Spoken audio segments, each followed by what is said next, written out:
sisian arep mangan ratoyan kok koyong ini rasane lagi kesandung asmara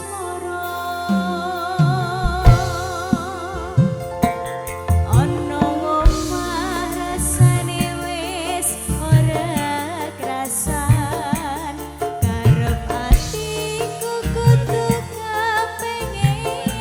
dolan mung pengin ketemu karo sliramu sayangku senadyan mung sedelo ati dadi lega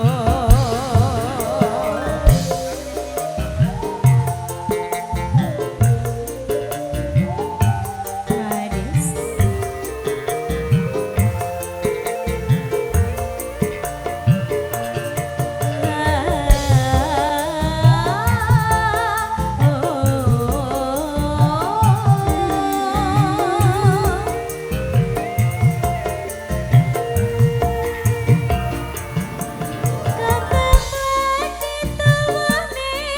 Gunung Lawu ati ayam yen lagi nyawang semu kaya pengarasan niatiku bisa ketemu lenggah sisir sliramu ya mong kowe sing ana sajroning ati tresnaku iki tuwuh tulus ning ati ono omah rasane wis ora krasan karep atiku kudu kepengin dolan mung pengin ketemu karo sliramu sayangku senadyan mung sedelo ati dadi lega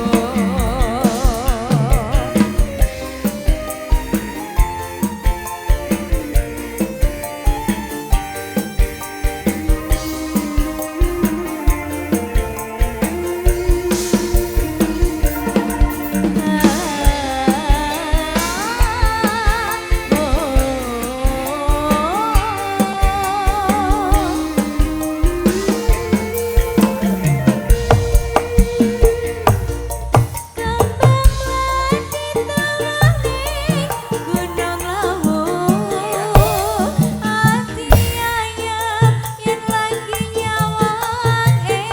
semu kaya pengarasan niatiku bisa ketemu lenggah sisir sliramu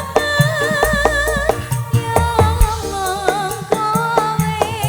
sing ana sajroning ati tresnaku iki tuwuh tulus ning ati